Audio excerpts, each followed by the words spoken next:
बिस्मिल्लाहिर्रहमानिर्रहीम अस्सलाम वालेकुम। आप मेरा यूट्यूब चैनल देख रहे हैं। Welcome to my YouTube channel. Educators और हेड मास्टर्स की जॉब्स के हवाले से प्रेपरेशन का सिलसिला हम स्टार्ट करने लगे हैं। आज हमारा पहला लेक्चर है।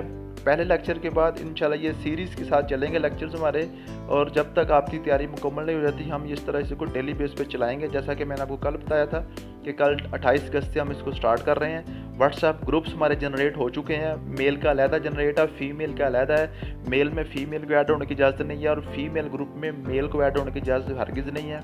मेरे पास दोनों ग्रुप्स अलहदा चल रहे हैं। ठीक होगा जी। अगर आप ग्रुप में ऐड होना चाहते हैं तो मेरा नंबर आपके स्क्रीन पे चल रहा है, ये नंबर देख लें, इसको आप नोट कर लें। 0300 390 4825 0300 पूरा 390 4825। इस नंबर पे आप व्हाट्सएप कर दें तो मैं आपको अपने ग्रुप में ऐड कर लूँगा। और ग्रुप में ऐड करने के लिए मैं आपको ये चीज़ वाज़ह कर दूँ, जो स्टूडेंट्स हैं वो मैंने सिर्फ इस दफ़ा 50 रखने हैं। जैसे मैंने अपनी ओरिएंटेशन लेक्चर में बताया था, सिर्फ 50 स्टूडेंट रखने हैं। तो लेकिन मैं ऐड सबको करता जा रहा हूँ। बस ये 2, 4 या 5 लेक्चर्स के बाद साथ साथ मैं शॉर्ट लिस्टिंग करता जाऊँगा। जो लोग वाकई एजुकेटर या हेडमास्टर बनना चाहते हैं, जो बिल्कुल सीरियस हैं, उनको तो मैं रखूँगा, बाकियों को फिर मैं रिमूव कर दूँगा। तो अब पहले 2-4 लेक्चर में जो भी लोग आएंगे सभी को मैं ऐड करता जाऊँगा, लेकिन बाद में फिर उसको शॉर्ट लिस्टिंग करके जो एक्टिव लोग होंगे मैंने 50 लोग सिर्फ रखने हैं, 50 से ज़्यादा हरगिज़ नहीं रखने हैं। तो पहला लेक्चर है आज हमारा। पहला लेक्चर पे हम चलते हैं जी। और मैं आपको बता दूं, जो मैं 50 लोग रखूंगा उनकी टेस्ट सीरीज़ भी चलेगी, उनके टेस्ट भी लूँगा और उसको चेक भी करूँगा, और उसके बाद उनको फिर वापस भी होगा। और इंशाल्लाह उनकी श्योर शॉट जो गारंटीड 100% तैयारी जो है ना हेड मास्टर और एजुकेटर्स के वाले से होगी, और इंशाल्लाह टेस्ट उनका ज़रूर पास होगा। नेक्स्ट जॉब मिलनी ना मिलनी वो किस्मत की बात होती है। अगर अल्लाह ताला ने किस्मत में लिखी हुई तो फिर ज़रूर मिलेगी। अगर किस्मत में ना लिखी हुई, आपका रिज़्क ही इस डिपार्टमेंट में ना हुआ, तो फिर मैं वो लगा नहीं सकता। अदरवाइज़ जो टेस्ट आपका वो इंशाल्लाह जो मैं 50 लोग सेलेक्ट करूँगा उनका लाजमी क्लियर हो जाएगा। ठीक है, ये मेरा पहला लेक्चर है आज का। और उस लेक्चर में हम क्या किया करेंगे, जैसे हमारा एजुकेटर्स और हेडमास्टर के पेपर का पैटर्न आता है उसी तर्ज पे हम हर रोज़ 50 नंबर का पेपर मैं आप लोगों के साथ शेयर किया करूँगा। 50 नंबर का जो मेरा लेक्चर होगा वो आपके साथ मैं शेयर किया करूँगा, और इस 50 नंबर को आपने 24 घंटे के अंदर तैयार करके मुझे इसकी असाइनमेंट दिया करनी है। जो मैं आपको असाइनमेंट मैं अलॉट किया करूँगा, आपको इस लेक्चर के ड्यूरिंग लेक्चर ही मैं आपको असाइनमेंट्स भी दिया करूँगा। आपने वो असाइनमेंट तैयार करनी है, और नेक्स्ट 24 घंटे के अंदर वो आप मुझे दिया करेंगे, और नेक्स्ट कल फिर दोबारा हमारा लेक्चर नंबर 2 आ जाएगा। इसी तरह हम तैयारी करेंगे। जो बाकी लोग हार्ड वर्कर हैं, जो मेहनत करना चाहते हैं, जो वाकई नीडी लोग हैं, वो मेरे साथ आएँ, बाकी ना आएँ। तो आज हम पहला जो हमारा पोर्शन है इंग्लिश का 5 नंबर का है।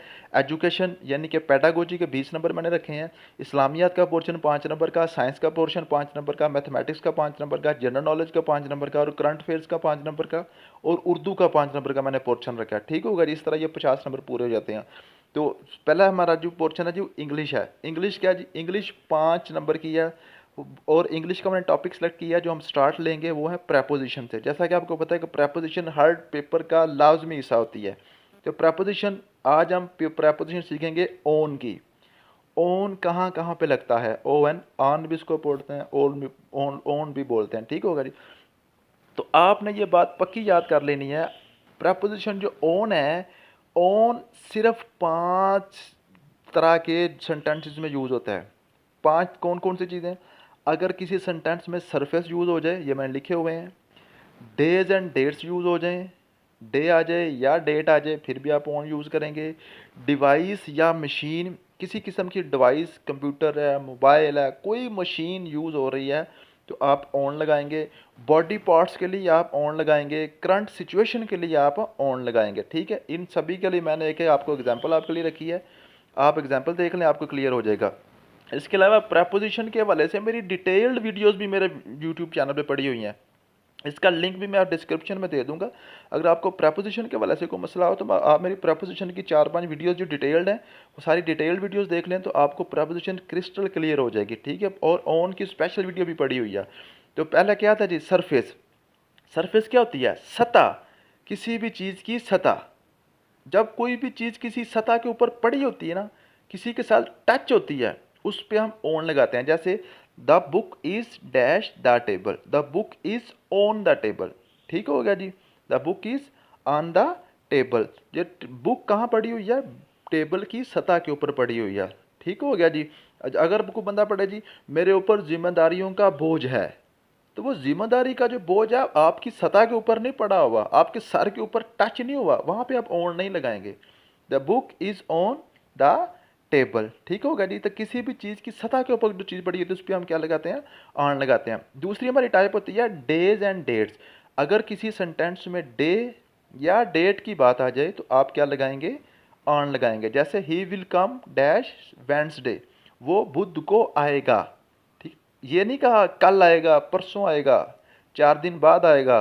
क्या है, मखसूस दिन यूज हुआ है, Wednesday, he will come on Wednesday. इसी तरह अगर मखसूस डेट यूज हो जाए, क्या मतलब, he will come dash 29 of अगस्त, वो 29 अगस्त को आएगा, फिर भी आप क्या लगाएंगे, ऑन लगाएंगे, ठीक होगा। नेक्स्ट नेक्स्ट तीसरी कैटेगरी हमारी होती है डिवाइसेस एंड मशीन। कोई भी बंदा किसी डिवाइस या मशीन के साथ बिजी है ना, फिर भी हम ऑन लगाएंगे। क्या मतलब, he is dash telephone, he is on telephone, ठीक हो गया। वो मोबाइल पे काम कर रहा है या फ़ोन सुन रहा है, जो भी कर रहा है, गेम खेल रहा है, he is on telephone. Next next हमारी कैटेगरी आती है जी बॉडी पार्ट्स। हमेशा बॉडी पार्ट्स के लिए भी आप जो प्रपोजिशन है वो ऑन यूज़ करेंगे। She wears her engagement ring dash finger, on finger, ठीक होगा जी। ऑन हर फिंगर, उसने अपनी अंगूठी पे की हुई है, ठीक होगा जी। जैसे माई मोम किस मी डैश हेडेज, मेरे माथे पे मेरी मॉम ने किस की, तो ऑन हेडेज या ऑन फेस, ठीक होगा जी। तो जब भी आप बॉडी पार्ट यूज़ करेंगे तो आप जो प्रपोजिशन है वो यूज़ करेंगे ऑन। नेक्स्ट जी, नेक्स्ट हमारी कैटेगरी है वो है जी करंट सिचुएशन। आपकी जो करंट सिचुएशन है ना किसी भी चीज़ की, इस वक्त उसकी क्या हालत है, इस और उसकी मौजूदा हालत को आप बयान करने के लिए भी आप क्या करेंगे, आप ऑन यूज़ करेंगे। जैसे Babar Azam is dash fire in this Asia cup, जैसा कि आपको पता है एशिया कप चल रहा है क्रिकेट का, तो बाबर आजम क्या कहते जी फुल फॉर्म में है, वो ऑन फायर हैं, ठीक है जी। इस टाइम इस वक्त जो बाबर आजम है वो फुल फॉर्म में प्ले कर रहे हैं, ठीक हो गया जी। ये हमारा इंग्लिश का पोर्शन था। प्रपोजिशन हम चलेंगे इंशाल्लाह 2-4 लेक्चर में, प्रपोजिशन हमारी खत्म हो जाएगी, उसके बाद में एक्टिव वाइज पैसिव वाइज, उसके बाद फिर डायरेक्ट इंटरेक्ट, और उसके बाद फिर ये सेंटेंस स्ट्रक्चरिंग, ये सारी चीज़ें चलेंगी साथ साथ। जैसे ये इंशाल्लाह ताला ये तकरीबन 2 माह में हम इंशाल्लाह मैं आपका जो हेड मास्टर और एजुकेटर की जॉब का हवाले से टेस्ट प्रेपरेशन है वो क्लियर कर दूंगा, ठीक होगा जी। नेक्स्ट जी हमारी एजुकेशन, ठीक। एजुकेशन के 20 मार्क्स हैं, 20 मैंने ये सेंटेंस आपके साथ लिख दी हैं। अब ये यहाँ पे मैंने क्या किया, एजुकेशन के 20 सेंटेंसेज मैंने लिख दी हैं। हर सेंटेंस को आपने हर एंगल से याद कर लेना। हर सेंटेंस के अंदर से 2-2, 4-4, 5-5 एमसीक्यूज बन सकते हैं, ठीक होगा जी। Word education is derived from Latin word educare and educere, ठीक होगा जी। एजुकेशन का जो लफ्ज़ है ये किस ज़ुबान से डिराइव्ड है, लैटिन से, लतीनी ज़ुबान से। एक ये एमसीक्यूज बन सकता है। कौन कौन से लफ्ज़ हैं, एजुकेयर और एजुसेयर, ठीक होगा जी। Educare means to nourish, to raise and to bring up, ठीक होगा जी। ब्रिंग अप करना, ऊपर उठाना किसी चीज़ को, तो क्या करते हैं जी, उसको हम क्या कहते हैं, एजुकेयर का मतलब। एजुकेयर मीन्स ये भी आपका एमसीक्यूज बन सकता है। उसके बाद educere mean to lead out, to draw out, किसी चीज़ से कुछ चीज़ को निकालना, ठीक होगा। ये आपकी एजुसेयर, ये भी। और ये जो पहला मैंने लाइन आपको लिखी है, ये मैंने जितने भी आज तक एजुकेशन के वाले से पेपर दिए हैं, इस लाइन से किसी ना किसी तरीके से, किसी ना किसी एंगल से कोई ना कोई एमसीक्यूज बन जाता है। नेक्स्ट जी, scope of education is as wide as life. Scope mean range, जो एजुकेशन की रेंज है वो सारी ज़िंदगी तक है। ये क्या है, जैसे नबी करीम सल्लल्लाहु अलैहि वसल्लम ने फरमाया था, गोद से लेकर गौर तक, कब्र से लेकर, यानी कि माँ की गोद से लेकर कब्र तक इल्म हासिल करें। तो एजुकेशन की जो रेंज है वो क्या है जी, एज वाइड एज लाइफ, ये लाइफ लॉन्ग चलता है, ठीक हो गया जी। नेक्स्ट, ये बड़ा इंपॉर्टेंट एमसीक्यूज बन सकता है कि स्कोप ऑफ एजुकेशन इज़ क्या जी 15 ईयर्स ओल्ड, या जवानी तक होता है, एज लॉन्ग एज लाइफ होता है। तो ये मुख्तलिफ वो नीचे आपको वो ऑप्शन दे सकता है। Next, there are 3 types of education. Education की 3 टाइप्स हैं। अब ये जो तीसरा नंबर है ना, इस तीसरे नंबर में से आपके कम से कम 10 एमसीक्यूज बन सकते हैं, और इस तीसरे नंबर में से भी आपका पेपर में इंशाल्लाह कोई ना कोई एमसीक्यू ज़रूर शामिल होगा। ये बेसिक चीज़ें हैं, ठीक होगा जी। Number 1 formal education, number 2 informal education, and number 3 non formal education, ठीक होगा जी। Formal education is process of learning which involve systematic teaching, set plan, supervision, teacher and classroom. Formal education कौन सी होती है, जो किसी टीचर के पास क्लासरूम के अंदर आप बाकायदा सेट प्लान के मुताबिक बैठ के हासिल करते हैं, वो हमारी होती है फॉर्मल एजुकेशन। और उसके बाद ये non formal education. Non formal education is also set plan. ये भी प्लान तो होता है, इसका करिकुलम सिलेबस वगैरह होता है, लेकिन ये टीचर यहाँ पे टीचर मौजूद होता है लेकिन क्लासरूम नहीं होती। जैसे क्या, जैसे ये आपको मैं पढ़ा रहा हूँ, या डिस्टेंस लर्निंग जैसे लामा कोल ओपन यूनिवर्सिटी में आप पढ़ते हैं, तो उसमें क्या होता है, टीचर तो आपका होता है, वो यूनिवर्सिटी बैठा हुआ है, लेकिन आप प्रॉपर क्लासरूम में जाके बैठ के नहीं पढ़ते। ये आपकी होती है जी नॉन फार्मल एजुकेशन। ठीक हो गई। उसके बाद है जी आपके जी इनफॉर्मल एजुकेशन। इनफॉर्मल एजुकेशन आपकी कौन सी है कि जिसके अंदर टीचर भी नहीं होता, क्लासरूम भी नहीं होती, आपकी सेट पैटर्न भी नहीं होता, किसी किस्म की कोई प्री प्लान कोई सिस्टमेटिक चीज़ इसमें नहीं होती। ये इट्स इंसिडेंटल एंड स्पॉन्टेनियस होती है। ये आप ज़िंदगी की तजर्बात से हासिल करते हैं, आप सोसाइटी से हासिल करते हैं इसको, सेल्फ एक्सपीरियंसेस एट्सेट्रा से आप इसको हासिल करते हैं। तो एजुकेशन के तीन तरह की एजुकेशन है, formal, informal and non formal. ठीक है, ये आपने याद कर लेना। नेक्स्ट जी, educational process comprises of 4 main elements. Education process के कितने एलिमेंट्स होते हैं? 4 होते हैं। कौन कौन सी? AIIMS, objectives, एसएलओज। ये एम्स मकासद, इसको कभी ऑब्जेक्टिव का नाम दे दिया जाता है, कभी एसएलओज यानी कि स्टूडेंट लर्निंग आउटकम्स का नाम दे दिया जाता है। ये तीनों एक चीज़ है। उसके बाद curriculum, number 3 pedagogy, number 4 evaluation और असेसमेंट, एवेल्यूएशन या असेसमेंट। ठीक होगा जी। तो ये 4 जो है ना मेन एलिमेंट्स हैं एजुकेशन के। ठीक होगा, ये आपने याद कर लेने हैं। Human experience is the basic source of educational objective. Education objectives जो है ना उसका बेसिक सोर्स क्या है जी? Human experience. जो बंदा खुद एक्सपीरियंस करता है ना, अपने जो ज़िंदगी के तजर्बात होते हैं, वो एजुकेशन का ज़्यादा मकासद वहाँ से हासिल होते हैं। ठीक हो गया जी। Next, formative assessment has 2 types, formative assessment and summative assessment. Assessment की कितनी टाइप्स होती हैं? ये 2 टाइप्स होती हैं, फॉर्मेटिव असेसमेंट और समेटिव असेसमेंट। ठीक है, ये असेसमेंट केवल ऐसे पेपर में लाजमी क्वेश्चन पूछा जाता है जी, इसको आपने अच्छे तरीके से कर लेना है। Formative assessment is taken during the lesson process. ठीक है, लर्निंग प्रोसेस। क्या जी?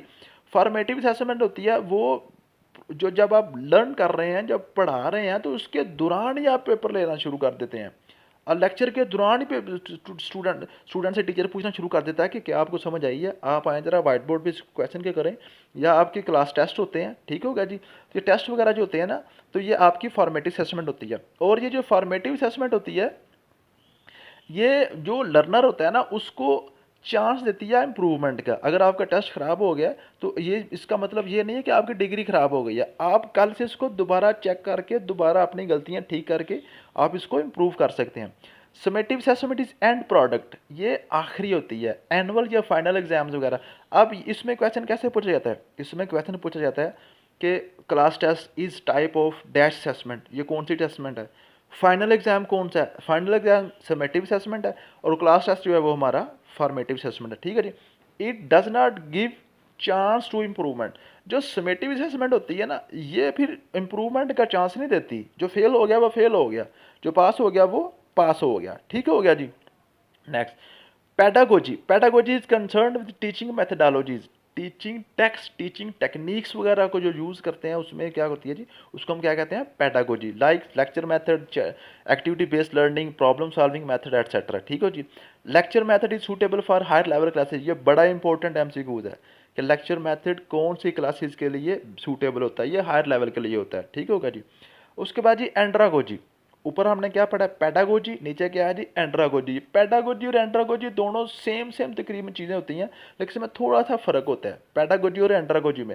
एंड्रागोजी के आगे मैंने लिखा हुआ है असाइनमेंट, ये आपकी असाइनमेंट है। एक क्वेश्चन असाइनमेंट का ये होगा, टोटल आपको 4 क्वेश्चन दूंगा असाइनमेंट के, ये एक आप नोट कर लें। एंड्रागोजी, इसको आपने थोड़ा सा सर्च करना है, आप इसको गूगल कर लें, आप किसी एजुकेशन की बुक कंसल्ट कर लें या यूट्यूब कर लें, किसी भी तरीके से आपने एंड्रागोजी को आपने ये सर्च करके मुझे बताना है, ये आपकी असाइनमेंट है। ठीक होगा जी। नेक्स्ट चलते हैं। Main focus point of education institute is child.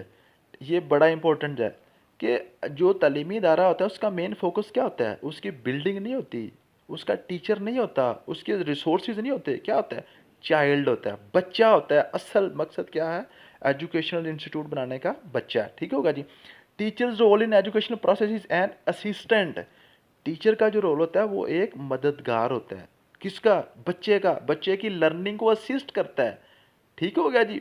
Teacher ठोंस नहीं सकता, टीचर थानेदार नहीं है, टीचर कोई कानून का नहीं है। क्या जी? टीचर असिस्टेंट है। बच्चे को जहाँ पे प्रॉब्लम आएगी लर्निंग में, उसको सीखने में कोई प्रॉब्लम आएगी तो टीचर उसको असिस्ट करेगा, उसकी मदद करेगा। ठीक हो गया जी। Teacher is monitor as well as mentor. Monitor और मेंटोर में फ़र्क वाज़ह कर लें। मोनिटर वो होता है जो किसी चीज़ की मॉनिटरिंग करता है, उसका वो उसको उसकी वो चेक एंड बैलेंस रखता है, उसको गलत नहीं करने देता। सिर्फ क्या होता है, उसको वो ऊपर उसकी सिर्फ चेकिंग के लिए बैठा होता है। और मेंटोर क्या होता है? मेंटोर क्या होता है? मेंटोर होता है जो साथ साथ हेल्प भी करता है। मॉनिटर क्या है? मॉनिटर जैसे आप निगरान होता है आपका पेपर में, बोर्ड का पेपर देने जाते हैं ना, जो निगरान खड़ा है वो मॉनिटर है, वो आपको मॉनिटरिंग कर रहा है, वो आपकी हेल्प नहीं करता। और मेंटोर क्या है? वो आपकी हेल्प भी करता है। तो टीचर मॉनिटर भी है, वो आपको मॉनिटरिंग भी करेगा, आपका चेक एंड बैलेंस भी रखेगा, आपको गलत कामों से रोकेगा भी, आपको इजाज़त नहीं भी देगा। और मेंटोर क्या है? आपके अच्छे कामों में, आपकी लर्निंग में आपकी मदद भी करेगा। The term philosophy is derived from two Greek words. Philos means love and Sophia mean wisdom. Philosophy ये बड़ा इंपॉर्टेंट है। जो एजुकेशन फिलासफी का जो टॉपिक है, इसमें से पेपर में अक्सर क्वेश्चन आ जाते हैं। तो फिलासफी जो है ना, ये ग्रीक वर्ड है जी, यूनानी लफ्ज़ है। Philos mean love, sophia mean wisdom. तो philosophy mean love of wisdom. तो फिलासफी का मतलब क्या है जी? Love of wisdom. ठीक होगा, ये पेपर में अक्सर पूछा जाता है। Philosophy of life is philosophy of education. ये बिल्कुल ऊपर इस तरह जैसे हम पढ़ के आए हैं, जो एजुकेशन का स्कोप है वो लाइफ लॉन्ग, इसी तरह जो फिलासफी ऑफ एजुकेशन है वो ही फिलासफी ऑफ लाइफ है। Philosophy of education has 3 areas. Education की जो फिलासफी है उसके 3 एरियाज हैं। कौन कौन सी? Epistemology, nature of knowledge. Epistemology क्या होती है कि नॉलेज की नेचर कौन कैसी है, आपके पास जो नॉलेज है वो किस तरह का है। ठीक है जी, वो अच्छा है, वो राइट है, वो क्या रॉन्ग है, क्या है? ठीक है, अच्छा है या बुरा नॉलेज है आपके पास, वो कैसा नॉलेज है। उसके बाद ontology, nature of reality. Reality क्या है? एक आपके पास नॉलेज है, मैं समझता हूँ कि मैं टेस्ट पास कर जाऊँगा, लेकिन रियलिटी क्या है कि मेरी तैयारी नहीं है। मैं समझता हूँ कि इस बंदे के पास इतने पैसे हैं, लेकिन रियलिटी क्या है, उसके पास उतने पैसे नहीं हैं। तो अंटालॉजी और एपिस्टेमोलॉजी में क्या है? एपिस्टेमोलॉजी होती है जो आपके पास नॉलेज है, अंटालॉजी है कि जो रियलिटी है, असल हकीकत क्या है, उस हकीकत को जानना होता है, वो होती है अंटालॉजी। और axiology, axiology nature of values. Values की नेचर किस तरह की है, कौन कौन सी? Axiology has 2 branches. कौन सी? Ethics, concept of good bad right और रॉन्ग। जो वैल्यू है, जो आपके पास नॉलेज है, वो उसकी वैल्यू किस तरह की है, गुड बैड राइट रॉन्ग, क्या मतलब है? ये क्वालिटेटिव जा रहे हैं। ठीक है। और एस्थेटिक्स क्या जी? Concept of enjoyment and beauty. ठीक है, आपके पास जो नॉलेज है वो किसी की खूबसूरती के बारे में है, किसी की इन्जॉयमेंट के बारे में है, या उसकी गुड या बैड हैबिट्स के बारे में है, उसको हम क्या कहते हैं जी? Ethics and aesthetics. ठीक हो गया जी। Next, teaching is an art. बहुत ही important MCQs. Teaching is an dash. टीचिंग क्या है? ये क्या है? ये प्रोसेस है, ये क्या है? ये एक मेथड है, ये एक आर्ट है, ये क्या है? तो टीचिंग जो है ये एक आर्ट होती है। ठीक है, हर कोई बंदा, हर पढ़ा लिखा टीचर नहीं बन सकता। नेक्स्ट है जी, education confined to education institution is formal education. जो महदूद होती है तलीमी इदारों तक, वो क्या होती है जी? Formal education. ये हम ऊपर भी पढ़ के आए हैं। उसके बाद इस्लामियात, ये हमारी होगी। Command of evolution is in which सूरा ऑफ होली कुरान, ये अल-माइदा में आया था। चेंज ऑफ किबला इज इन विच सूरा, ये भी आपकी असाइनमेंट है कि जो किबला का चेंज का हुक्म आया था, किबला तब्दील हुआ था, वो किस सूरा में इसका जिक्र है, या आपने इसको क्लियर करना है और मुझे आपने बताना है। ठीक होगा जी। उरूसुल कुरान, ये कौन सी सूरत है? सूरह रहमान है। सूरा विद नो बिस्मिल्लाह एट स्टार्ट, ऐसी सूरत जिसके स्टार्ट पे बिस्मिल्लाह नहीं आती, वो है सूरह तौबा है। शार्टेस्ट सूरह होली कुरान, होली कुरान की सबसे छोटी सूरत कौन सी है? वो सूरह अल कौसर है। उसके बाद इस साइंस के हम टॉपिक्स करते हैं जी 5। साइंस का टॉपिक जो मैंने चूज़ किया वो आज वाइटामिन है। वाइटामिन आपने क्लियर करने हैं सारे के सारे। 5 क्वेश्चन मैं आपको यहाँ पे दे रहा हूँ। जैसे मैंने इस्लामियत का टॉपिक जो होली कुरान सेलेक्ट किया हुआ है, और आज और साइंस का मैंने सेलेक्ट किया हुआ है वाइटामिन। तो अब देखिए ना, मैंने इस्लामियात के सिर्फ 5 क्वेश्चन यहाँ पे आपके साथ शेयर किए हैं, लेकिन आपने कोशिश करनी है कुरान मजीद की सूरतों के बारे में, टोटल कितनी है, बड़ी कौन सी है, छोटी कौन सी है, रसूल कुरान कौन सी है, उम्मुल कुरान कौन सी है, कुरान पाक का दिल कौन सा है, वो आपने सारी क्लियर कर लेनी है। आपको यहाँ से मेरे पास से हिंट चाहिए, आपने हिंट लेना है। समझें कि सर ने किसको टच किया जी, होली कुरान और उसकी सूरतों को। आपने वो सारी की सारी, इसकी मनाजल कितनी है, रुकू कितने हैं, वो सारे आपने अपने पास सेव कर लेने हैं, ठीक हो। क्योंकि अगर मैं इसी के ऊपर लगा रहूँगा तो वीडियो बहुत लंबी हो जाएगी, मैंने सिर्फ आपको टच देना होता है। इस तरह साइंस का जो मैंने टॉपिक लिया है वो विटामिन का है। आपने विटामिन सारे के सारे क्लियर कर लेने हैं, उनके सोर्सेज क्या होते हैं, उनकी डेफिशिएंसी से कौन सी बीमारी लाक होती है, ठीक है जी। तो विटामिन्स आर ऑफ 2 कैटेगरीज की 2 कैटेगरीज हैं। वाटर सॉल्युबल कौन कौन सी हैं, जो पानी में हल हो जाते हैं, विटामिन बी और सी। एंड फैट सॉल्युबल, जो फैट में सॉल्युबल है, हल होते हैं, वो vitamin A, D, E and K है। Vitamins are of 13 types, 13 type के होते हैं। कैटेगरी 2 है और इसकी टाइप्स कितनी है, 13। कौन कौन सी, ए, B1, B2, B3, B5, B6, B7, B9, B12, सी, डी, ई और के, ये हमारे 13 टाइप्स के विटामिन होते हैं, ठीक होगा जी। Vitamin produce by our body are non essential, जो हमारे जिस्म के अंदर विटामिन प्रोड्यूस खुद हो जाते हैं वो नॉन इसेंशियल होते हैं, वो हमें ज़रूरत नहीं होती, वो गैर ज़रूरी होते हैं बाहर से लेने। और while vitamin taken by outsource are called essential, वो जो हमारे हम बाहर से लेते हैं वो क्या होते हैं, इसेंशियल होते हैं, वो हमें बाहर से उनकी ज़रूरत होती है, वो ज़रूरी होते हैं हमारे लिए। डेफिशिएंसी और vitamin A leads to night blindness, अगर विटामिन ए की डेफिशिएंसी हो जाए को तो बंदे को रात को नज़र नहीं आता, नाइट ब्लाइंडनेस हो जाती है। नेक्स्ट जी, sunlight is best source of which vitamin, सूरज की रोशनी से कौन सा विटामिन हासिल होता है, ये भी आपकी असाइनमेंट है, ये आपने मुझे क्लियर करके देनी है, ठीक होगा जी। नेक्स्ट जी, मैथमेटिक्स का पोर्शन है। Insert missing number 2, 4, 12 and 48। अब देखें, ये जो missing number sequence and series का टॉपिक होता है ना मैथमेटिक्स का, इसका सिर्फ एक ही असूल है। क्या असूल है, आपने पहले से दूसरा नंबर आपने करना है कि पहले नंबर से दूसरा नंबर कैसे आ रहा है। अब देखें, ये मेरे पास पहले जो सीक्वेंस है 2, 4, 12 और 48। अब देखें, अब मुझे बताएं 2 से 4 कैसे आ रहा है, 2 को 2 से मल्टीप्लाई किया 4 आ गया। अब दूसरे से तीसरा नंबर देखें कैसे आ रहा है, 4 को 3 से मल्टीप्लाई किया 12 आ गया। इसका मतलब है एक सीक्वेंस हमें नज़र आ गया, पहले नंबर को 2 से मल्टीप्लाई किया, दूसरे को 3 से मल्टीप्लाई किया, अब 12 को 4 से कर रहा है 48 है। इसका मतलब है 48 को हम 5 से मल्टीप्लाई करेंगे तो हमारे पास आंसर क्या आ जाएगा, 240। नेक्स्ट जी, नेक्स्ट है जी 2, 3, 4, 6, 6, 9, 8, 12। अब फिर वही फार्मूला इसके ऊपर लगाएं, पहले नंबर से दूसरा कैसे आ रहा है, एक नंबर ऐड करें 2 और 1 3, तीसरे से चौथा कैसे आ रहा है 3 और 1 4, अब चौथे से कैसे आ रहा है 4 और 2 6, 6 से आगे कैसे आ रहा है, कोई नंबर नहीं ऐड कर रहा, यहाँ पे आके डिस्टर्ब हो गया। अब देखें, वो वाला फार्मूला हमारा यहाँ पे फ्लॉप हो गया। अब आपने क्या करना है, जब आपका पहले से दूसरा नंबर, दूसरे से तीसरा नंबर, तीसरे से चौथा नंबर, चौथे से पांचवा नंबर एक ही पैटर्न के मुताबिक, एक ही फार्मूले के मुताबिक ना आए तो फिर आपने आपने दूसरा फार्मूला लगाना है। जैसे पहले नंबर पे 2 को 2 से मल्टीप्लाई किया, 4 को 3 से, 12 को 4 से और 48 को 5 से, एक सीक्वेंस चल रहा था कि 2 3 4 5, आपने एक एक नंबर बढ़ा के मल्टीप्लाई करते जाना है। अब इस सीक्वेंस में हमें कोई सीक्वेंस कोई इसी तरह की नज़र नहीं आ रही तरतीब। अब फिर आपने दूसरा फार्मूला लगाना है, आपने पहले नंबर को तीसरे नंबर के साथ मिलाना है, तीसरे को पाँचवें के साथ मिलाना है, पाँचवें को सातवें के साथ मिलाना है। क्या मतलब है, यहाँ पे 2 सीक्वेंस मर्ज हुए हैं, पहला तीसरा पाँचवा सातवां नंबर आप अलहदा कर लें, दूसरा चौथा छठा और आठवां नंबर आप अलहदा कर लें। आप 2 से 4 को निकालें, कैसे आ रहा है, 2 को 2 से मल्टीप्लाई किया 4 आ गया, 2 में 2 को ऐड किया 4 आ गया, 4 में ऐड 2 किया 6 आ गया, 6 में 2 ऐड किया 8 आ गया। अब पहला तीसरा पाँचवा सातवां नंबर आप ऐड करते हैं, इनकी आप सीरीज अलहदा कर लें। अब दूसरा नंबर देखें, दूसरे को चौथे के साथ मिलाएं, 3 को 2 से मल्टीप्लाई किया 6 आ गया, 6 को फिर 3 को 3 से मल्टीप्लाई किया 9 आ गया, फिर 3 को 4 से मल्टीप्लाई किया 12 आ गया। क्या मतलब है, जो पहला नंबर है ना 2, ये 2 का टेबल चल रहा है, 2 4 6 8। अब दूसरे नंबर पे 3 का टेबल चल रहा है, इसका मतलब है इस सीक्वेंस में 2 और 3 का टेबल मर्ज हुए हैं।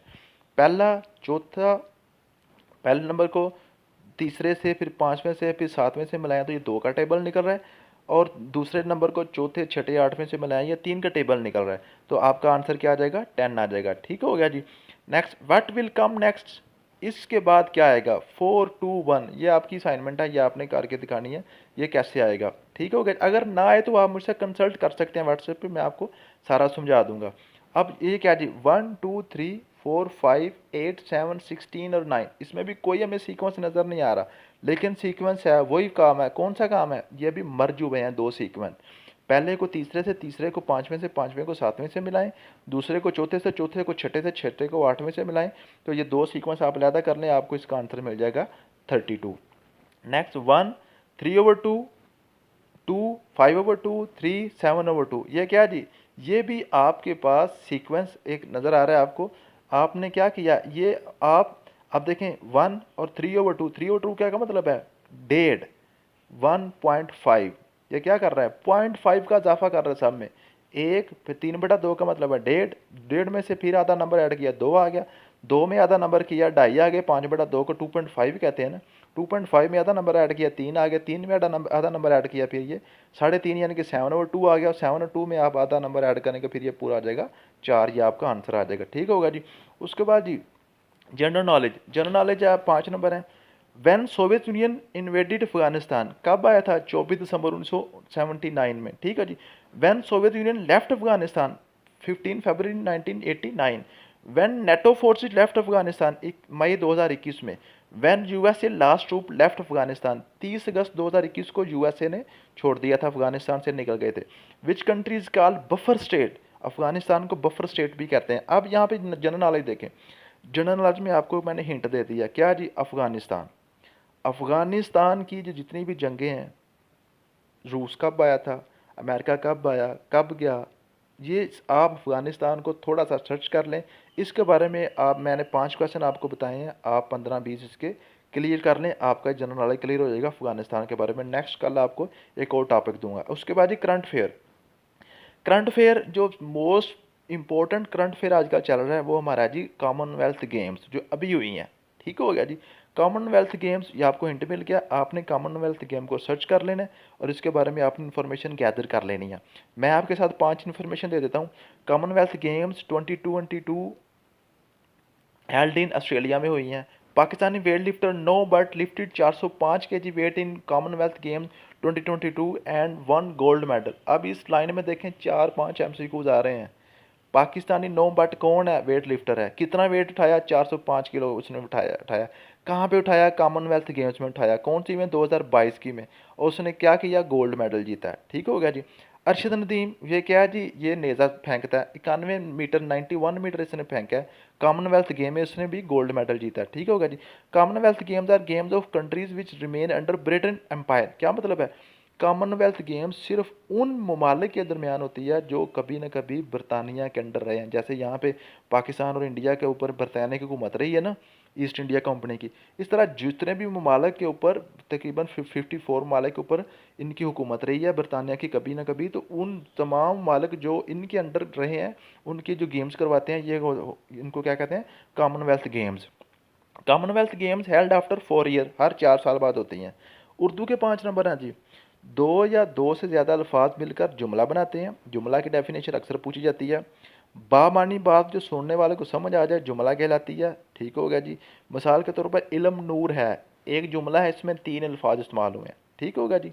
अल्फाज मिलकर जुमला बनाते हैं। नेक्स्ट जी, मुंह से फेंकी गई आवाज़ लफ्ज़ कहलाती है। मुंह से जो भी आवाज़ निकलती है वो क्या होता है जी? लफ्ज़ होता है। हरूफ की 3 इकसाम, हरूफ तहजी, हरूफ शमसी, हरूफ कमरी, या आपने क्लियर कर लेने हैं। बामानी लफ्ज़ कलमा कहलाता है। कोई भी लफ्ज़ जिसका मानी समझ आ जाए वो हमारा कलमा होता है। और बेमानी लफ्ज़ जिसका कोई मानी समझ नहीं आता है वो हमारा क्या होता है जी? महमल कहलाता है। ठीक होगा जी। का, को, में, से, ये क्या है जी? इनका अपना कोई मतलब नहीं है, तो ये क्या है जी? महमल है।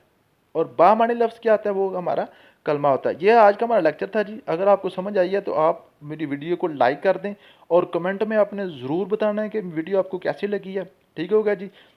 तो अब मैं देखूंगा कि कौन सबसे पहले असाइनमेंट्स मुकम्मल करके मुझे व्हाट्सएप ग्रुप में भेजता है। और जैसे आप व्हाट्सएप ग्रुप में आप भेज दें कि आपकी मैं पोजीशन भी निकाल दूंगा, वेरी फर्स्ट किसने भेजा है, सेकंड कौन भेजेगा, थर्ड कौन भेजेगा। ठीक होगा जी।